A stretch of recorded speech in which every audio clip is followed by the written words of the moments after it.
Hello students, welcome to today's class. So ಇವತ್ತಿನಿಂದ ಹೊಸ chapter ಬಯೋಮಾಲಿಕ್ಯೂಲ್ಸನ್ನು ಡಿಸ್ಕಸ್ ಮಾಡ್ತಾ ಇದ್ದೀನಿ. So in this particular part of the biomolecules we are going to discuss about carbohydrates, types of carbohydrates and structural elucidation of glucose. From today's class, we are going to start with Biomolecules chapter. So from this chapter, 5 marks, 2 questions will be asked, which means 10 marks will be asked. That to this year pattern prakara idu. Okay. So last year alla idakke around 6 marks ittu, 5 marks ಒಂದು 1 marks ಒಂದು ಇತ್ತು. But ಈ ವರ್ಷಕ್ಕೆ ಈ chapter ಇಂದ 2 question ಕೇಳ್ತಾರೆ, 5 marks ಇಂದು total 10 marks will be asked. So ಇದರಲ್ಲೂ ಕೂಡ we can predict the question, important questions ಕೇಳ್ತಾರೆ. And organic chemistry ಇಂದ ನಿಮಗೆಲ್ಲ ಗೊತ್ತಿರೋ ಹಾಗೆ 9 question ಕೇಳ್ತಾರೆ. Out of that you have to write 4. So 4 question ಅಂದ್ರೆ ಬಯೋಮಾಲಿಕ್ಯೂಲ್ಸ್ ನೀವು ಕರೆಕ್ಟ್ ಆಗಿ ಓದ್ಕೊಂಡ್ಬಿಟ್ರಿ ಅಂದ್ರೆ 2 ಕ್ವೆಶ್ಚನ್ ಸಿಂಪಲ್ ಆಗಿ ಕವರ್ ಆಗಿಬಿಡ್ತದೆ. Okay, so that is biomolecules. First will see some introduction part of the biomolecules. What is the meaning of that, right? ಈಗ ನೋಡಿ, biomolecules ಅಂತಂದ್ರೆ as the name indicates, it involves molecules which are important for biological processes. So ಹಾಗಾದ್ರೆ ಯಾವ್ಯಾವ molecules ಅದು? So that may be carbohydrates ಇರಬಹುದು, proteins ಇರಬಹುದು, amino acid, enzymes, vitamins, hormones, nucleic acid, like this. So about these molecules we are going to discuss under this particular chapter. So definition ಏನಾಗಾದ್ರೆ, we can define this biomolecules ಅಥವಾ biochemistry as the study of what goes within the living system. Within the living system ಅಂದ್ರೆ ನಮ್ಮ body ಒಳಗೆ ಏನ್ ಆಗ್ತದ ಅನ್ನೋದನ್ನ ಏನ್ ನಾವು ಸ್ಟಡಿ ಮಾಡ್ತೀವಿ ಅದನ್ನ ಬಯೋಕೆಮಿಸ್ಟ್ರಿ ಅಂತ ಕರಿತೀವಿ. ಸೊ ಬಯೋಕೆಮಿಸ್ಟ್ರಿ ಅಂದ್ರೆ it is a very vast subject. ನೀವು BSc MSc ಲೆವೆಲ್ ಗೆ ಹೋದಾಗ ಸಪರೇಟ್ ಒಂದು ಸಬ್ಜೆಕ್ಟ್ ಅಂತಾನೆ ಕಲಿತೀರಿ ಇದರಲ್ಲಿ. ಸೊ ಅದರಲ್ಲಿ ಒಂದು ಪಾರ್ಟ್ ನಾವು ಬಯೋಮಾಲಿಕ್ಯೂಲ್ಸ್ ಬಗ್ಗೆ ಬ್ರೀಫ್ ಆಗಿ PUC ಲೆವೆಲ್ ಗೆ ಕಲಿಸ್ತಾ ಇದೀವಿ. So remember that. So that is biomolecules we are going to discuss. So in this particular case, ಹಾಗಾದ್ರೆ what is the meaning of biomolecules? Biomolecules ಅನ್ನು ಹೇಗೆ ಡಿಫೈನ್ ಮಾಡಬಹುದು? So very simple ನೋಡಿ, biomolecules are nothing but organic compounds such as carbohydrates, proteins, enzymes, vitamins, nucleic acid, hormones, etc., which form a basic life and the responsible for growth ಇರಬಹುದು, maintenance of the body and reproduction of living organism. So these are all, remember, so which is done by the molecules, nothing but organic compounds which are called as biomolecules. So ನಮ್ಮ syllabus ಗೆ ನಾವು detail ಆಗಿ carbohydrate, proteins, amino acid, enzymes ಅಷ್ಟು detail ಆಗಿ ನಾವು ಇಲ್ಲಿ discuss ಮಾಡೋದಿಲ್ಲ. Vitamins, nucleic acid, ಅದಕ್ಕೆ ಇನ್ನೊಂದು ಪಾರ್ಟ್ ಅಂದ್ರೆ ಹಾರ್ಮೋನ್ಸ್ ಅನ್ನು ಕೂಡ ಆಡ್ ಮಾಡಿ ಸೊ ನಾವು ಇದನ್ನ ಡಿಸ್ಕಸ್ ಮಾಡ್ತೀವಿ. That is biomolecules. ಇದರಲ್ಲಿ ಫಸ್ಟ್ ಪಾರ್ಟ್ ಅಂತಂದ್ರೆ ಕಾರ್ಬೋಹೈಡ್ರೇಟ್ಸ್ ಬಗ್ಗೆ ನಾವು ಡಿಸ್ಕಸ್ ಮಾಡೋಣ. ಓಕೆ, ಹಾಗಾದ್ರೆ ಇದರಲ್ಲಿ what is the meaning of carbohydrate? Remember, carbohydrate is one of the most important class of biomolecules, widely distributed both in animal and plant kingdom. So animal and plant kingdom nalli idu most of the parts of the body is containing these carbohydrates. Remember, they are the mainly obtained by plant kingdom. Animal kingdom allu ide illa antilla, but plant kingdom inda mainly it is obtained. Remember, so the process known as photosynthesis. So main important the process of formation of carbohydrates anta navu ಏನು ಹೇಳ್ತೀವಿ, that is called as photosynthesis. ಏನಾಗ್ತದೆ ಹಾಗಾದ್ರೆ ನೋಡಿ, by the plants, remember, carbon dioxide reacts with water with the help of this what you can call chlorophyll, or the chlorophyll, magnesium containing compound. So you are going to get in presence of sunlight and chlorophyll. So photosynthesis results in glucose energy plus oxygen gas, and this oxygen gas is utilized by the animals for breathing, right? So this is the main source of carbohydrate antanu helbodu. So this is about carbohydrate, definition of this carbohydrate. ಹಾಗಾದ್ರೆ ಇದಕ್ಕೆ ಇನ್ನೊಂದು definition ಇದೆ, ಅದನ್ನು ಕೂಡ discuss ಮಾಡೋಣಂತೆ. So that is called as classical definition ಅಂತ ಹೇಳ್ತೀವಿ. Because as the name indicates, ಇದರಲ್ಲಿ ಹೈಡ್ರೇಟ್ಸ್ ಆಫ್ ಕಾರ್ಬನ್ಸ್ ಇದೆ. ಕಾರ್ಬೋಹೈಡ್ರೇಟ್ ಅಂತಂದ್ರೆ ಹೈಡ್ರೇಟ್ಸ್ ಆಫ್ ಕಾರ್ಬನ್ ಇದೆ, ಹೈಡ್ರೇಟ್ಸ್ ಆಫ್ ಕಾರ್ಬನ್ ಇದೆ ಅಂದ್ರೆ ಅದನ್ನ ನಾವು ಕ್ಲಾಸಿಕಲ್ ಡೆಫಿನಿಷನ್ ಅಂತ ಕರಿತೀವಿ. These are the hydrates of carbon having general formula CxH2O times. ನೋಡಿ, so CxH2O times is called as carbohydrates. ಇಲ್ಲಿ ಒಂದು ಪಾಯಿಂಟ್ ನೆನ್ಪಿಟ್ಕೊಳ್ಳಿ. ಸೊ ಈ ಕಾರ್ಬೋಹೈಡ್ರೇಟ್ಸ್ ಅಲ್ಲಿ ಈ ಫಾರ್ಮುಲಾನೇ ಇರಬೇಕು ಅಂತ ಏನಿಲ್ಲ. ಓಕೆ, ಈ ಫಾರ್ಮುಲಾ ಇರೋದೆಲ್ಲ ಕಾರ್ಬೋಹೈಡ್ರೇಟು ಅಲ್ಲ, ಕಾರ್ಬೋಹೈಡ್ರೇಟ್ ಈ ಫಾರ್ಮುಲಾ ಇರಲೇಬೇಕು ಅಂತ ಏನಿಲ್ಲ. ಒಂದು ಎಕ್ಸಾಂಪಲ್ ನಾನು ನಿಮಗೆ ತೋರಿಸ್ತೀನಿ ನೋಡಿ. The structure that are known to satisfy this formula are, ನೋಡಿ, ಗ್ಲುಕೋಸ್ ಅಂಡ್ ಫ್ರುಕ್ಟೋಸ್. ನೋಡಿ, ಫಾರ್ಮುಲಾ C6H12O6 ಇದೆ. ಇದನ್ನ ನಾವು ಹೀಗೆ ರೀತಿ ಬರೀಬಹುದಾ, C6H2O6 ಟೈಮ್ಸ್ ಅಂತ ಹೇಳಿ. Then C12H22O11 ಸುಕ್ರೋಸ್, ನೋಡಿ, we can write C12H2O11 times ಬರೀಬಹುದಾ. ಅಂದ್ರೆ ಇವೆಲ್ಲದೂ ಕೂಡ ಫಾಲೋವಿಂಗ್ ದಿಸ್ ಪರ್ಟಿಕ್ಯುಲರ್ ಫಾರ್ಮುಲಾ, ಹೌದಾ? CxH2O ಟೈಮ್ಸ್ ಅನ್ನೋ ಫಾರ್ಮುಲಾವನ್ನ ಫಾಲೋ ಮಾಡ್ತದ. ಬಟ್ ನಾವೇನ್ ಥಿಂಕ್ ಮಾಡ್ತೀವಿ, ಈ ಫಾರ್ಮುಲಾ ಇದ್ರೇನೆ ಕಾರ್ಬೋಹೈಡ್ರೇಟ್, ಇಲ್ಲ ಅಂದ್ರೆ ಇಲ್ಲ, ಹಾಗೆ ಹೇಳಲಿಕ್ಕೆ ಬರೋದಿಲ್ಲ. ರಿಮೆಂಬರ್, ಎಲ್ಲಾ ಕಾರ್ಬೋಹೈಡ್ರೇಟ್ಸ್ ಗೆ ಈ ಒಂದು ಡೆಫಿನಿಷನ್ ಅಲೋ ಆಗ್ಲೇಬೇಕು ಅಂತಾನು ಏನಿಲ್ಲ. So that we have to understand. So that is one example ತೋರಿಸ್ತೀನಿ ನೋಡಿ. We thought we don't want to represent carbohydrate as hydrates of carbon. That is not the right thing to do always ನೋಡಿ. That is not the right thing to do. ಯಾಕಂತಂದ್ರೆ as there are many molecules that satisfy similar criteria, ಅಂದ್ರೆ CX H2O Y times will be followed by many molecule, but they are not carbohydrate. ಅವು carbohydrate ಆಗಿರೋದಿಲ್ಲ. For example ನೋಡಿ, acetic acid formula ಇದು ಕೂಡ formula follow ಆಗ್ತದ. C2H4O2 ಅಂದ್ರೆ I can write it as C2H2O twice ಅಂತ ಬರೀಬಹುದಾ? ಆದರೆ it is an acid, acetic acid, it is not a carbohydrate. ಹೌದಾ? ನೋಡು, ಕಾರ್ಬೋಹೈಡ್ರೇಟ್ ಅಲ್ಲ ಇದು. ಸೊ ಕಾರ್ಬೋಹೈಡ್ರೇಟ್ ಅಲ್ಲ, ಬಟ್ ಫಾರ್ಮುಲಾ ಫಾಲೋ ಆಗ್ತದ. ಅಂದ್ರೆ this is not the correct way to define this particular carbohydrate. Remember, ಅಂದ್ರೆ ಇದು ಕಾರ್ಬೋಹೈಡ್ರೇಟ್ ಅಲ್ಲ, ಬಟ್ ಫಾರ್ಮುಲಾ ಫಾಲೋ ಆಗ್ತದೆ. ಬಟ್ ಇನ್ನೊಂದು ತೋರಿಸ್ತೀನಿ, ಕಾರ್ಬೋಹೈಡ್ರೇಟ್ ಆಗಿದ್ದುಕೊಂಡು ಫಾರ್ಮುಲಾ ಫಾಲೋ ಆಗೋದಿಲ್ಲ, ಆದ್ರೆ ಅದು ಕಾರ್ಬೋಹೈಡ್ರೇಟ್ ಆಗಿರ್ತದೆ, but they are carbohydrate only. See example rhamnose ಅಂತ ಒಂದಿದೆ, C6H12O5 ಇದೆ. ಸೊ ಇದು ನೋಡಿ, rhamnose doesn't satisfy the formula, right? Rhamnose ಅಂತ ಆಗ್ಬೇಕ್ರಿ, MNOSC doesn't satisfy the formula. ಹೌದಾ? CXH2O ಟೈಮ್ಸ್ ಆಗೋದಿಲ್ಲ ಇದರಲ್ಲಿ, ಆದ್ರೂ ಕೂಡ ಇದು ಕಾರ್ಬೋಹೈಡ್ರೇಟೇ. This is carbohydrate only. ಅಂದ್ರೆ it is not correct to define carbohydrate by using the formula CXH2O times. ಹಾಗಾದ್ರೆ how to define this carbohydrate? Carbohydrate ಅನ್ನ ಈ ರೀತಿ ಡಿಫೈನ್ ಮಾಡಬಹುದು. So it is actual modern definition of carbohydrate. ಇದೆಲ್ಲ ಗೊತ್ತಿರಬೇಕು, ಎಲ್ಲೂ ನಿಮಗೇನು ಕೇಳೋದಿಲ್ಲ. ಇವನ್ ಕಾಂಪಿಟೇಟಿವ್ ಎಕ್ಸಾಮ್ ಆಯ್ತು, ಬೋರ್ಡ್ ಎಕ್ಸಾಮ್ ಆಯ್ತು, ಬಟ್ ಗೊತ್ತಿರಲಿ. ಕಾರ್ಬೋಹೈಡ್ರೇಟ್ಸ್ ಅಂತಂದ್ರೆ ಆಪ್ಟಿಕಲಿ ಆಕ್ಟಿವ್ ಇರಬೇಕು. ಆಪ್ಟಿಕಲಿ ಆಕ್ಟಿವ್ ಅಂತಂದ್ರೆ so it should rotate the plane polarised light ಅಂತ ಮಾಡ್ಕೊಳ್ಳಿ. So optically active means it should rotate the plane polarised light ಇರಬೇಕು. And polyhydroxy aldehydes or ketones ಇರಬೇಕು. Definitely carbohydrate ಅಂದ್ಮೇಲೆ ಪಾಲಿಹೈಡ್ರಾಕ್ಸಿ ಅಂದ್ರೆ hydroxyl group ಏನಿದೆ, OH group ಏನಿದೆ, ಅದು ಮೆನಿ ಇನ್ ನಂಬರ್, ಅದು 2 ಇರ್ಬೋದು, 3 ಇರ್ಬೋದು, 4 ಇರ್ಬೋದು, 5 ಇರ್ಬೋದು, many in number aldehydes or ketones or any such compound. Remember, any such compounds which produce these on hydrolysis, ಅಂದ್ರೆ ಆರ್ ಎನಿ ಸಚ್ ಕಂಪೌಂಡ್ಸ್, ಯಾವುದೋ ಒಂದು ಕಂಪೌಂಡ್ ಹೈಡ್ರಾಲಿಸಿಸ್ ಆಗ್ಬಿಟ್ಟು ಅಂದ್ರೆ ವಾಟರ್ದಲ್ಲಿ ಹಾಕಿದಾಗ ಪಾಲಿಹೈಡ್ರಾಕ್ಸಿ ಆಲ್ಡಿಹೈಡ್ಸ್ ಅಂಡ್ ಕೀಟೋನ್ಸ್ ಬರ್ತದ, ಅದು ಕೂಡ ಕಾರ್ಬೋಹೈಡ್ರೇಟೇ. ಅಂದ್ರೆ carbohydrate can be defined as optically active polyhydroxyaldehydes or ketones or any such compounds which produce these on hydrolysis. Remember, which produce these on hydrolysis is called as carbohydrates. Very, very important. Okay, this is the definition. This is the definition. CXH2O times some definition alla. This is the definition. Remember that. So this is about carbohydrate brief introduction. ಇನ್ನು classification ನೋಡೋಣ. Classification ಕೂಡ ಬಹಳ simple and I think ನಿಮ್ಮ lower classes ಅಲ್ಲೂ ಕೂಡ ಇದ್ರ ಬಗ್ಗೆ ಕಲ್ತಿರ್ತೀವಿ ನಾವು. ಸೊ ಕ್ಲಾಸಿಫಿಕೇಶನ್ ಆಫ್ ಕಾರ್ಬೋಹೈಡ್ರೇಟ್ ನೋಡಿ. Classification of carbohydrate first basis on product of hydrolysis. Product of hydrolysis ಮೇಲೆ it is classified as, remember, monosaccharides, oligosaccharides and polysaccharides. Okay, monosaccharides, oligosaccharides and polysaccharides product of hydrolysis ಮೇಲೆ depend. Okay, so in this particular case, monosaccharides andre these are the carbohydrates which do not undergo hydrolysis. ಅದಕ್ಕೆಲ್ಲ different example ನೋಡೋದೆ. Do not undergo hydrolysis ಇದ್ರೆ mono. ಆಲಿಗೋ ಅಂದ್ರೆ 2 to 10 ಅಂತ ಅರ್ಥ. ಆಲಿಗೋ 2 to 10 units ಅನ್ನು ಏನಾದ್ರೂ ಕೊಡ್ತಾ ಇದೆಯಾ ಹೈಡ್ರಾಲಿಸಿಸ್ ಆಗ್ಬಿಟ್ಟು, ಆಲಿಗೋಸ್ಯಾಕರೈಡ್. ಪಾಲಿಸ್ಯಾಕರೈಡ್ ಅಂದ್ರೆ give more than 10 units. So polysaccharide means those give more than 10 units is called as polysaccharides. Remember, polysaccharides. So these are product of hydrolysis ಮೇಲೆ ಡೆಫಿನಿಷನ್. ಅಂಡ್ ಇದರಲ್ಲಿ ಡೀಟೇಲ್ ಆಗಿ ನೋಡಂತೆ. Monosaccharides are nothing but glucose ಇರಬಹುದು, fructose ಇರಬಹುದು, galactose ಇರಬಹುದು. Further hydrolysis no product. Remember, no product on hydrolysis. So ಅದಕ್ಕೆ ನಾವು ಇದನ್ನ ಮೊನೋಸ್ಯಾಕರೈಡ್ಸ್ ಅಂತ ಕರೆದ್ವಿ. ಆಲಿಗೋಸ್ಯಾಕರೈಡ್ಸ್ ಅಂದ್ರೆ ನೋಡಿ, example sucrose will give 2 monosaccharides unit. Lactose will give 2 monosaccharide unit. Maltose will give 2 monosaccharide units. So ಅದಕ್ಕೆ ಇದನ್ನ ಆಲಿಗೋಸ್ಯಾಕರೈಡ್ಸ್ ಅಂತ ಕರಿತೀವಿ. ಆಲಿಗೋಸ್ಯಾಕರೈಡ್ ಅಂದ್ರೆ 2 to 10 units ಕೊಡಬಹುದು. So sucrose, lactose, maltose which is there for our syllabus. Polysaccharide ಅಂದ್ರೆ example ನೋಡಿ, starch ಇರಬಹುದು, cellulose ಇರಬಹುದು, ಗ್ಲೈಕೋಜನ್ ಇರಬಹುದು. ಓಕೆ, ಸ್ಟಾರ್ಚ್ ಇರಬಹುದು, ಸೆಲ್ಯುಲೋಸ್, ಗ್ಲೈಕೋಜನ್ ಅಂತ ಹೇಳ್ಬಹುದು. ಒಂದೊಂದಷ್ಟು ಬುಕ್ದಲ್ಲಿ ಇನ್ಸುಲಿನ್ ಅಂತ ಕೊಡ್ತಾರೆ. Insulin is also nothing but glycogen ಅನ್ನೋದು ಗೊತ್ತಿರಲಿ. Okay, so starch, cellulose, glycogens are polysaccharide. N number of units you are going to get.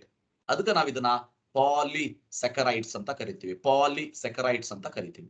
Remember that. So this is the classification based on product of hydrolysis ಅನ್ನೋದು ಗೊತ್ತಿರಲಿ. So this is the classification based on product of hydrolysis. Remember. So in this particular case, so ಇದನ್ನೇ ಮೊನೋಸೆಕ್ರೈಡ್ಸ್ ಇರಬಹುದು ಅಥವಾ ಆಲಿಗೋಸೆಕ್ರೈಡ್ ಇರಬಹುದು ಅಥವಾ ಪಾಲಿಸೆಕ್ರೈಡ್ ಇರಬಹುದು. ಇನ್ನು ಸ್ವಲ್ಪ ಡೀಟೇಲ್ ಆಗಿ ಹೇಳಬೇಕು ಅಂದ್ರೆ, so monosaccharides means the simplest carbohydrate which cannot be further hydrolysed. ಇದನ್ನ ನಾವು ಹೇಳಿದ್ದು ಹೌದಾ. ಸೊ ನೋಡಿ example, glucose, fructose, galactose, these are the example for monosaccharide, right. Oligosaccharide ನೋಡಿ, ಆಲಿಗೋಸೆಕ್ರೈಡ್ ಅಲ್ಲಿ oligosaccharides are the those, remember, which on hydrolysis give 2 to 10 monosaccharide unit. For example, sucrose, maltose and lactose.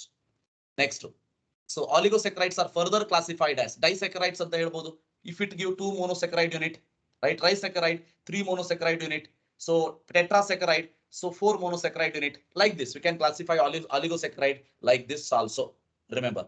So for example, iga disaccharide ondast example nodi. So do disaccharides are those carbohydrate which on hydrolysis give 2 monosaccharide unit. Example, nodi, sucrose will have 2 monosaccharide unit, maltose will have glucose plus glucose, lactose will have glucose plus galactose. So ಇವು ಮೂರು ನಮ್ಮ syllabus ಇರೋದಕ್ಕೆ ಇವು ಮೂರು ಮೊನೋಸೆಕ್ರೈಡ್ unit ಅನ್ನು ಕೂಡ ನೆನಪಿಟ್ಕೊಳ್ಳಿ. 1 marks ಗೆ ಎಲ್ಲಾದ್ರೂ ಕೇಳಬಹುದು, 1 ಮಾರ್ಕ್ಸ್ ಗೆ ಏನಾದ್ರೂ ಕೇಳಬಹುದು. ಸೊ ದಟ್ ಈಸ್ ಡೈಸೆಕ್ರೈಡ್ಸ್ ಅಂತ ಕರೆದ್ವಿ. ಸೊ ಟ್ರೈಸೆಕ್ರೈಡ್ಸ್ ನೋಡಿ, so there are some examples like maltotriose ಅಂತ ಇದೆ, 3 glucose unit. Ketose and kestose ಅಂತ ಇದೆ, kestose, glucose, fructose and fructose, that is known as kestose ಅಂತ ಇದೆ. So these are nothing but trisaccharide ಗೆ ಒಂದು ಎಕ್ಸಾಂಪಲ್ ಅನ್ನ ಕೊಡಬಹುದು. ಸೊ ಇನ್ನು ಪಾಲಿಸೆಕ್ರೈಡ್ ನೋಡಿ, ಪಾಲಿಸೆಕ್ರೈಡ್ ಗೆ, so polysaccharides are those carbohydrate which on hydrolysis give large number of monosaccharide unit, large number of monosaccharide unit ಅನ್ನ ಕೊಡ್ತದೆ. ಅಂದ್ರೆ ಎಕ್ಸಾಂಪಲ್ ನೋಡಿ, ಇನ್ಸುಲಿನ್ ಅಂದ್ರೆ ಗ್ಲೈಕೋಜನ್ ಹೇಳಿದ್ನಲ್ಲ, starch, cellulose, like that. Insulin which on hydrolysis give large number of fructose unit, fructose units ಅನ್ನ ಕೊಡ್ತದೆ. ಸೊ ಅದೇ ರೀತಿ starch which on hydrolysis large number of alpha glucose units ಅನ್ನ ಕೊಡ್ತದೆ. So alpha glucose units. Cellulose on hydrolysis gives large number of beta glucose unit. ಇದ್ರ ಬಗ್ಗೆ ಎಲ್ಲ ಡೀಟೇಲ್ ಆಗಿ ಮುಂದೆ ಕರೆಯೋಣಂತೆ. So like this. So these are we can call it as polysaccharide units. So this is the main important classification of this carbohydrate based on the product of hydrolysis. Next we'll move to classification of the carbohydrate. So second type of classification. So e particular classification olaga, so reducing and non reducing sugar ಬಗ್ಗೆ ಹೇಳ್ತೀವಿ ನಾವು, right? So the second basis of classification is based on the reducing nature. Remember, reducing nature. Okay, ಇದು reduce ಆಗ್ತದೋ ಇಲ್ಲೋ ಅದರ ಮೇಲೆ. So reducing nature ಮೇಲೆ ಎರಡು important classification ಇರ್ತೀವಿ. ಒಂದು non reducing sugar, non reducing, ಇನ್ನೊಂದು reducing sugar. Simple. Non reducing ಅಂದ್ರೆ ರೆಡ್ಯೂಸ್ ಮಾಡಬೇಕು, ನಾನ್ ರೆಡ್ಯೂಸಿಂಗ್ ಅಂದ್ರೆ ರೆಡ್ಯೂಸ್ ಮಾಡೋದಿಲ್ಲ, ರೆಡ್ಯೂಸಿಂಗ್ ಅಂದ್ರೆ ರೆಡ್ಯೂಸ್ ಮಾಡ್ತದೆ. ಬಟ್ ಯಾವ್ದನ್ನ ಅಂತ ಅಂದ್ರೆ ಟಾಲರೆನ್ಸ್ ರಿಯೇಜೆಂಟ್ ಇಲ್ಲ ಫೇಲಿಂಗ್ ಸೊಲ್ಯೂಷನ್, ಅದನ್ನ ತಗೋತೀವಿ ನಾವು. ಓಕೆ, ಎಕ್ಸಾಂಪಲ್ ನೋಡಿ, ನಾನ್ ರೆಡ್ಯೂಸಿಂಗ್ ಶುಗರ್ ಅಂದ್ರೆ only one example what we have for our syllabus ನೆನ್ಪಿಟ್ಕೊಳ್ಳಿ, ಸುಕ್ರೋಸ್. ಸೊ ರೆಡ್ಯೂಸಿಂಗ್ ಶುಗರ್ ದಲ್ಲಿ ಫ್ರುಕ್ಟೋಸ್, ಗ್ಲೂಕೋಸ್, ಮಾಲ್ಟೋಸ್, ಲ್ಯಾಕ್ಟೋಸ್ ಇವೆಲ್ಲವನ್ನು ತಗೋಬಹುದು. So this are all reducing sugar ಅಂತ ಹೇಳ್ತೀವಿ. Okay, so all monosaccharides are reducing sugar. All monosaccharides are reducing sugar. But all disaccharides are not reducing and wrong ಆಗ್ತದ ನೋಡಿ. Disaccharides or sucrose ಮಾತ್ರ non reducing. Maltose, lactose are non reducing sugar. ಹೌದಾ, reducing sugar. ಅದಕ್ಕೆ ನೆನಪಿಟ್ಕೊಳ್ಳಿ. The sugars which do not reduce tolerance reagent and failing solution is called as non reducing sugar. Very important. The sugars which do not reduce tolerance reagent, and failing solution, so they are called as non reducing sugar. And the sugars which reduce, ಇದನ್ನ difference ಕೂಡ ಕೇಳಬಹುದು, ನೆನಪಿರಲಿ. Difference between reducing and non reduce sugar ಅಂತಾನು ಕೇಳಬಹುದು. Okay, the sugars which reduce tolerance reagent and failing solution is called as reducing sugar. The sugars which reduce, remember, so ಅದರ ಮೇಲೆ we can differentiate reducing and non reducing sugar, right? So ಇಲ್ಲಿ sugars which reduce tolerance reagent and failing solution ಯಾಕೆ ಅಂತಂದ್ರೆ, so ಈ particular case ಅಲ್ಲಿ there will be aldehydic group, ಹೌದಾ? So aldehydic group or ketonic group, but ಈ ಕಡೆ ಅದು free ಆಗಿ ಇರೋದಿಲ್ಲ ಅನ್ನೋದಕ್ಕೆ so will call it as non reducing. ಅದ್ರ ಬಗ್ಗೆ ನಾವು ಡೀಟೇಲ್ ಆಗಿ ಮುಂದಿನ ಸುಕ್ರೋಸ್ ಅನ್ನ ಪಾರ್ಟ್ ಇದೆ, ಅದಾದ್ಮೇಲೆ ನಮಗೆ ಫ್ರುಕ್ಟೋಸ್, ಗ್ಲೂಕೋಸ್ ಸಪರೇಟ್ ಪಾರ್ಟ್ ಇದೆ, ಅದರಲ್ಲಿ discuss ಮಾಡೋಣಂತೆ. Next, third type of classification is based on number of carbon atom present in the carbohydrate. ನೋಡಿ, third classification based on number of carbon atom. So first one, ಅದರಲ್ಲಿ tetra ಅಂದ್ರೆ 4 ಇದೆ, ಹೌದಾ? 4 ಏನಿರ್ಬೇಕು? Sugar unit ಇರಬೇಕು, 4 sugar unit ಇರಬೇಕು. So ಟೆಟ್ರೋಸ್ ಅಂತ ಕರಿತೀವಿ ನಾವು, ಅದಕ್ಕೆ ಟೆಟ್ರೋಸ್ ಅಂತ ಕರಿತೀವಿ, ಹೌದಾ? ಸೊ ನೋಡಿ, fourth basis number of carbon atom ಅಲ್ಲಿ ಟ್ರಯೋಸ್, ಟೆಟ್ರೋಸ್, ಪೆಂಟೋಸ್, ಹೆಕ್ಸೋಸ್ ಶುಗರ್, ಹೌದಾ? ಟ್ರಯೋಸ್ ನೋಡಿ, ನಂಬರ್ ಆಫ್ ಕಾರ್ಬನ್ ಆಟಮ್ 3 ಇದ್ರೆ ಟ್ರಯೋಸ್, 4 ಇದ್ರೆ ಟೆಟ್ರೋಸ್, 5 ಇದ್ರೆ ಪೆಂಟೋಸ್, 6 ಇದ್ರೆ ಹೆಕ್ಸೋಸ್ ಅಂತ ಕರಿತೀವಿ, ಹೌದಾ? Like this we can tell. So triose, tetros, pentos, hexos, right? So in this particular case, once again ಅದರಲ್ಲಿ ಮತ್ತೆ ಅಲ್ಡಿಹೈಡ್ ಅಂಡ್ ಕೀಟೋನ್ ಗ್ರೂಪ್ ಅನ್ನ ನೋಡ್ಬಿಟ್ಟು ಅದನ್ನ ನಾವು aldo pentose, keto pentose, aldo hexose ಈ ರೀತಿನೂ ಕೂಡ ಹೇಳ್ಬೋದು. ಸೊ ರಿಮೆಂಬರ್ ಅಂದ್ರೆ CHO ಇತ್ತು aldehyde, C double bond O ಇತ್ತು ketone. So if a carbohydrate has 5 carbons and CHO ಅದನ್ನ ನಾವು ಅಲ್ಡೋ ಪೆಂಟೋಸ್ ಅಂತ ಕರೆದ್ವಿ. Carbohydrate has 6 carbon atom and C double bond O ಅದನ್ನ ನಾವು ಕೀಟೋ ಹೆಕ್ಸೋಸ್ ಅಂತ ಕರೆದ್ವಿ. ಹೌದಾ?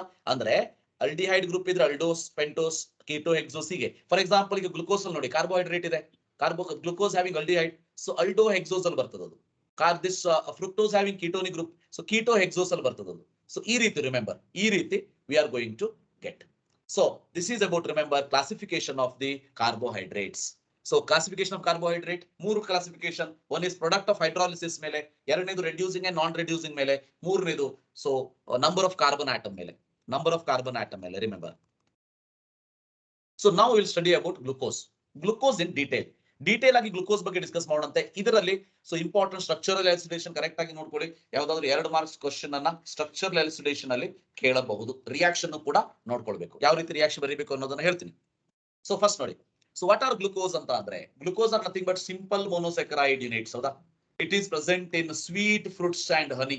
So glucose is mainly present in sweet fruits and honey. Remember that. So preparation, remember ನಾವು ತಿನ್ನುವಂತ ಶುಗರ್ ಏನಿದೆ ಅದು ಗ್ಲುಕೋಸ್ ಅಲ್ಲ, ದಟ್ ಇಸ್ ಸುಕ್ರೋಸ್ ಅನ್ನೋದು ಗೊತ್ತಿರಲಿ. ರೈಟ್? ನೋಡಿ preparation, sucrose is boiled with dilute HCl or H2SO4. ಇದನ್ನ ನಾವೇನಂತ ಹೇಳ್ತೀವಿ, ಇದನ್ನೇ ನಾವು ಆಸಿಡ್ ಕೆಟಲೈಸ್ಡ್ ಹೈಡ್ರಾಲಿಸಿಸ್ ಅಂತ ಕರೆದಿದ್ವಿ. So sucrose which undergo hydrolysis in presence of acid. So ಅದನ್ನ ನಾವು ಇಲ್ಲಿ ಬರೀತೀವಿ. ಗ್ಲುಕೋಸ್ ಅಂಡ್ ಫ್ರುಕ್ಟೋಸ್ ಬರ್ತದ. So hydrolysis of the sugar is nothing but cane sugar. Cane sugar ಅಂತ ಕರಿಬಹುದು, ಸುಕ್ರೋಸ್ ಅಂತ ಕರಿಬಹುದು, ಇನ್ವರ್ಟ್ ಶುಗರ್ ಅಂತಾನು ಕರಿಬಹುದು. ರೈಟ್? ಸುಕ್ರೋಸ್ ಆನ್ ಹೈಡ್ರಾಲಿಸಿಸ್ ನೋಡಿ, acid catalysed hydrolysis. So which will be boiled in presence of alcohol, you are going to get, remember, you are going to get, ಅಥವಾ in presence of enzymes, invertase ಅಂತಾನು ಹೇಳ್ತೀವಿ. Right? You are going to get glucose plus fructose. This is the first preparation, very simple. Hydrolysis of sucrose give rise to glucose. Fructose preparation ಕೂಡ ಇದನ್ನ ಹೇಳ್ಬೋದು ನಾವು, acid catalyzed hydrolysis ಅಂತಾನು ಕರಿತೀವಿ. ಇನ್ನು ಎರಡನೇದು ನೋಡಿ, ಕಮರ್ಷಿಯಲ್ ಮೆಥಡ್. ಸ್ಟಾರ್ಚ್ ಇಂದ ಪ್ರಿಪೇರ್ ಮಾಡ್ತೀವಿ. Hydrolysis of starch by boiling it with a dilute H2SO4 under pressure, nothing but hydrolysis. Starch contains glucose units, so the n number of glucose units ನೋಡಿ, C6H10O5 n times ಅನ್ನ ನಾವು starch ಅಂತ ಕರಿತೀವಿ. C6H10O5 n times. So this on hydrolysis give rise to starch or cellulose. Cellulose or starch having the same formula, structure ಮಾತ್ರ ಬೇರೆ ಆಗ್ತದೆ, ಹೇಳ್ತೀನಿ ಮುಂದೆ. So acid catalyzed hydrolysis you are going to get, remember, so around 393 Kelvin temperature, 2 to 3 atmospheric pressure is needed. So glucose unit, n glucose units you are going to get, n glucose unit. So starch ಅಂದಾಗ alpha ಇರ್ತದೆ, cellulose ಅಂದಾಗ beta ಇರ್ತದೆ. So alpha beta ಅಂದ್ರೆ ಏನು ಅನ್ನೋದನ್ನ ಮುಂದೆ discuss ಮಾಡೋಣಂತೆ. This is n glucose unit you are going to get. This is commercial preparation ಅಂತ ಹೇಳ್ಬೋದು, starch by using starch, remember, like this. Now the thing is how to determine the structure. How to determine the structure. Structure ಹೇಗೆ determine ಮಾಡೋದು? That is a very important part in this carbohydrate part. So structural elucidation of glucose. ಮೊದಲು open chain structure ಬಗ್ಗೆ ಹೇಳೋಣಂತೆ. ಈಗ ನೋಡಿ, ಈಗ first ಏನಾಗ್ತದೆ, ಯಾರೋ ಒಬ್ರು ಗ್ಲುಕೋಸ್ ಅನ್ನ ಪ್ರಿಪೇರ್ ಮಾಡಿದ್ರು. ಹೌದಾ? For the first time glucose is prepared. Prepare ಮಾಡಿದಾಗ ಅದ್ರ ಬಗ್ಗೆ ನಮಗೆ ಸ್ಟ್ರಕ್ಚರ್ ಗೊತ್ತಿರ್ಲಿಲ್ಲ. ಬಟ್ ಫಸ್ಟ್ ಏನ್ ಮಾಡ್ತಾರೆ ಅಂದ್ರೆ ಮಾಲಿಕ್ಯುಲರ್ ಫಾರ್ಮುಲಾ ಕ್ಯಾಲ್ಕುಲೇಟ್ ಮಾಡ್ಬಿಡ್ತಾರೆ. ಎಲಿಮೆಂಟಲ್ ಅನಾಲಿಸಿಸ್ ಅಂತ ಇದೆ, ಎಕ್ಸ್ರೇ ಕ್ರಿಸ್ಟಲೋಗ್ರಫಿ ಅಂತ ಇದೆ, ಸ್ಪೆಕ್ಟ್ರೋಸ್ಕೋಪಿಕ್ ಮೆಥಡ್ಸ್ ಅಂತ ಇದೆ. ಅದನ್ನ ಮಾಡಿ ಏನಂತ ಗೊತ್ತಾಗ್ಬಿಡ್ತದೆ ನಮಗೆ, C6 ಇದೆ, H12 ಇದೆ, O6 ಇದೆ ಅನ್ನೋದು ಗೊತ್ತಾಗ್ಬಿಡ್ತು. ಎಲ್ಲಾ ಕಂಪೌಂಡ್ ಅಲ್ಲಿ one thing you remember, in all compounds whenever it is prepared for the first time, so this is the method, elemental analysis or X-ray crystallography use ಮಾಡಿ first they will tell molecular formula is so and so. ಅದು ಮೊದಲನೇ ಕೆಲಸ ಅವ್ರದ್ದು, molecular ಫಾರ್ಮುಲಾವನ್ನ ಮೊದಲು ಹೇಳ್ಬಿಡೋದು. Molecular formula is this ಅಂತ ಹೇಳಿ, ಅದಾದ್ಮೇಲೆ ವಿಲ್ ಸ್ಟಾರ್ಟ್. ಈಗ ನಿಮ್ಗೆ ನೆನಪಿದ್ರೆ last year benzene structure elucidation ಅನ್ನು ಕೂಡ ಮಾಡ್ಕೋತಾ ಹೋಗ್ತೀವಿ. ಹೌದಾ? Benzene structure elucidation. ಸೊ ಅದೇ ಟೈಪ್ ಇಲ್ಲೂ ಕೂಡ we are going to do structural elucidation of the glucose. Remember, ಅದರಲ್ಲಿ ಎಲ್ಲಾ ಕಡೆ ರಿಮೆಂಬರ್ ಫಸ್ಟ್ ಸ್ಟೆಪ್ ಅಂತಂದ್ರೆ we will come to know molecular formula is C6H12O6. ಎರಡನೇ ಸ್ಟೆಪ್ ನೋಡಿ, C as a whole they will never ask for complete question ಕೇಳೋದಿಲ್ಲ, ಒಂದೊಂದು mark ಕೇಳ್ತಾರೆ. ಹೇಗೆ? ಇದನ್ನ 2 ಮಾರ್ಕ್ಸ್ ಕೇಳ್ಬೋದು.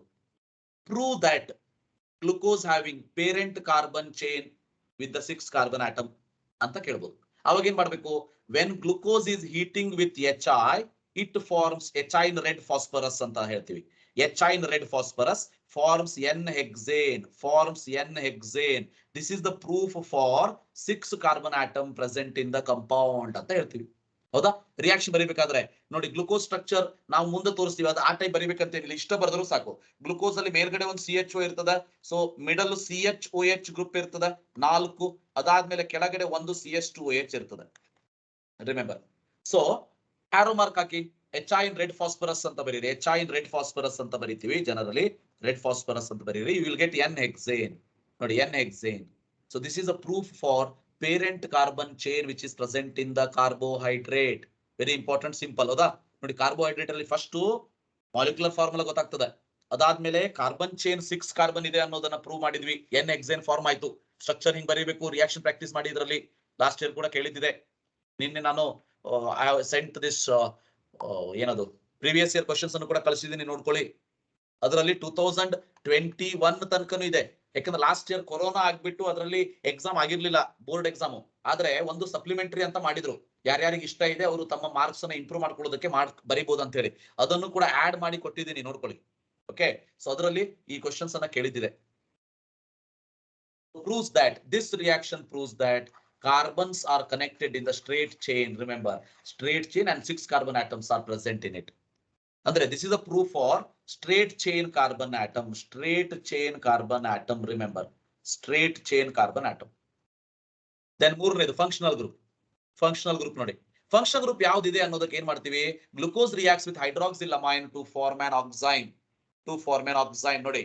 ಸೊ ಹೈಡ್ರಾಕ್ಸಿಲಮೈನ್ ಜೊತೆ ನಾವು ಆಲ್ರೆಡಿ ಆಲ್ಡಿಹೈಡ್ ಕೀಟೋನ್ಸ್ ಚಾಪ್ಟರ್ ದಲ್ಲಿ ಕಲ್ತ್ವಿ. ಹೈಡ್ರಾಕ್ಸಿಲಮೈನ್ ಅಂದ್ರೆ NH2OH. NH2OH ಜೊತೆ ರಿಯಾಕ್ಟ್ ಆಗ್ತದೆ. NH2OH ಜೊತೆ ರಿಯಾಕ್ಟ್ ಆಗ್ತದ ಅಂತಂದ್ರೆ C⋯O ಏನಿದೆಯಲ್ಲ ಅದು H2 ಮತ್ತು O ಜೊತೆ ಹೋಗ್ಬಿಟ್ಟು ಆಕ್ಸೈಮ್ ಫಾರ್ಮ್ ಆಗ್ತದೆ, ಹೌದಾ? C⋯NOH ಗ್ರೂಪ್ ಟೈಪ್ ಕಂಪೌಂಡ್ ಆಗ್ತದೆ. ಇದನ್ನ ಆಕ್ಸೈಮ್ ಅಂತ ಕರಿತೀವಿ. ಆಕ್ಸೈಮ್ ಆಗ್ತದ ಅಂದ್ರೆ ಮೀನಿಂಗ್ ಏನು? There will be presence of carbonyl group, ಹೌದಾ? There will be presence of carbonyl group ಅಂತ ಅರ್ಥ. ಅದಕ್ಕೆ ಇನ್ನೊಂದು ರಿಯಾಕ್ಷನ್ ಹೇಳ್ಬೋದು ನಾವು, ಸಿಂಪಲ್ ಆಗಿ HCN ಜೊತೆ ರಿಯಾಕ್ಟ್ ಮಾಡಿದ್ರೆ ಸಯನೋಹೈಡ್ರಿನ್ ಬರಬೇಕು. ಹೈಡ್ರೋಜನ್ ಸಯನೈಡ್ ಜೊತೆ ರಿಯಾಕ್ಟ್ ಮಾಡಿ ಸಯನೋಹೈಡ್ರಿನ್ ಬರ್ತದೆ. Cyanohydrin also will prove that carbonyl group is present as a functional group. ಅದು ಆಲ್ಡಿಹೈಡೋ ಕೀಟೋನ ಮುಂದೆ ಪ್ರೂವ್ ಮಾಡ್ತೀವಿ, ಆದರೆ functional group present is carbonyl ಅನ್ನೋದನ್ನ ಇದರಲ್ಲಿ ಪ್ರೂವ್ ಮಾಡ್ತೀವಿ. ರಿಯಾಕ್ಷನ್ ನೋಡಿ. ಸೊ ಗ್ಲೂಕೋಸ್ ತಗೋತೀವಿ, ಫಸ್ಟ್ NH2OH ಜೊತೆ ತಗೊಳ್ಳಿ. ಸೊ ಎರಡನೇದು HCN. ಯಾವ್ದು ಕೇಳ್ತಾರೋ ಅದನ್ನ ಬರೆಯೋದು. ಎಕ್ಸಾಮ್ ಅಲ್ಲಿ ಯಾವ್ದು ಕೇಳ್ತಾರೋ ಅದನ್ನ ಬರೀಬೇಕು. ರಿಮೆಂಬರ್, ಯಾವ್ದು ಕೇಳ್ತಾರೋ ಅದನ್ನ ಬರೀಬೇಕು. Very very important. NH2OH ಜೊತೆ ರಿಯಾಕ್ಟ್ ಆಗಿ ನೋಡಿ CH⋯NOH ಆಯ್ತು. ದಟ್ ಈಸ್ ಅಲ್ಡಾಕ್ಸೈಮ್ ಅಂತ ಕರಿತೀವಿ ನಾವು ಇದಕ್ಕೆ, ಅಲ್ಡಾಕ್ಸೈಮ್ ಅಂತ ಹೇಳಿ, ರೈಟ್?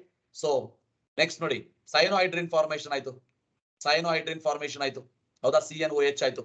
ಅಂದ್ರೆ ಇದು proves that there is a presence of carbonyl group. Remember, there is a presence of carbonyl group. ಈಗ ಏನ್ ಮಾಡ್ಬೇಕು? ಕಾರ್ಬೋನಿಲ್ ಗ್ರೂಪ್ ಅಂತ ಕನ್ಫರ್ಮ್ ಆಯ್ತು. ಅದು ಆಲ್ಡಿಹೈಡೋ ಕೀಟೋನೋ? That is confirmation of aldehydic group. ಮೊದಲು 6 ಕಾರ್ಬನ್ ಆಟಮ್ ಇದೆ, ಸ್ಟ್ರೇಟ್ ಚೈನ್ ಇದೆ ಅಂತ ಗೊತ್ತಾಯ್ತು. ಎರಡನೇದಾಗಿ ಸೊ ಕಾರ್ಬೋನಿಲ್ ಗ್ರೂಪ್ ಇದೆ ಅಂತ ಗೊತ್ತಾಯ್ತು. ಈಗ ಆಲ್ಡಿಹೈಡ್ ಗ್ರೂಪ್ ಇದೆ ಅನ್ನೋದನ್ನ ಪ್ರೂವ್ ಮಾಡ್ತೀವಿ ನೋಡಿ.